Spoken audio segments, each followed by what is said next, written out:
บวชตั้งสำนักเรียนอย่างนี้มาก่อนอาตมาเกิดได้2 ปีอาตมาเกิด2501ก็ตั้งสำนักเรียน2503เพราะฉะนั้นหลวงพ่อนั้นได้เมตตาประสานธรรมชูลูกศิษย์ลูกหาเยอะแยะมากมายมีตำแหน่งแห่งที่อย่างเช่นท่านสาธารณพิธีกรท่านอนุสาสนาจารย์เมื่อสักครู่นี้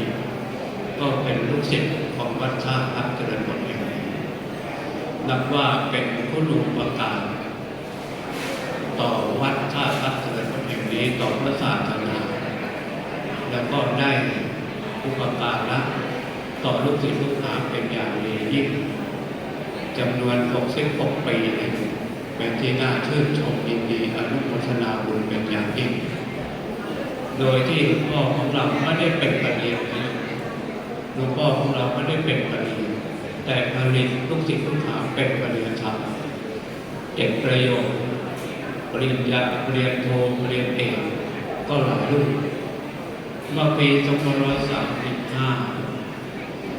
มีประโยชน์9มีรูปของวัดท่าพระเจริญผลแห่งนี้สอบได้พร้อมอัศมาคือท่านอาจารย์พระมหาสุบินอาจารย์พระมหาสุบินปัจจุบันก็ช่วยหลวงพ่อสอนบาลีอยู่ที่วัดท่าพระเจริญผลแห่งนี้เรียนทำ9 ประโยคสอบได้พร้อมอัศมาเมื่อปี2535เพราะฉะนั้นอาจารย์พระมหาสุบินก็เป็นผู้ติดลูกหาองค์หนึ่งที่ได้สร้างชื่อเสียงให้กับวัด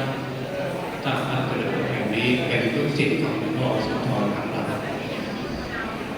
บัดนี้ท่านจะดำเนินหน้าที่การงาน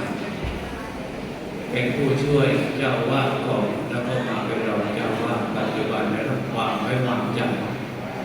จากหลวงพ่อเจ้าคณะศิริพระโพธิรัตนพิเศษตั้งให้เป็นรองเจ้าคณะนครจังหวัด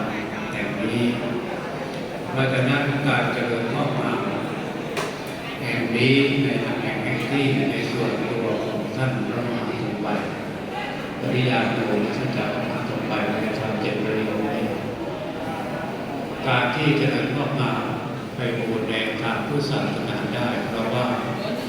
1มีวัดที่ให้การศึกษาเรียกว่ามีวัดเป็นฐานคือวัดท่าพระเจริญผลของเรามีวัดเป็นฐานแต่ก็มีสมภารเป็นเสียงคือพระเดชพระคุณพ่อเจ้าคุณของเราเป็นเสียงบอกกล่าวเล่าสิบตักเตือนอบรมสั่งสอนหลังทำวัดเช้าทุกเช้าหลวงพ่อนี่จะให้องค์ว่า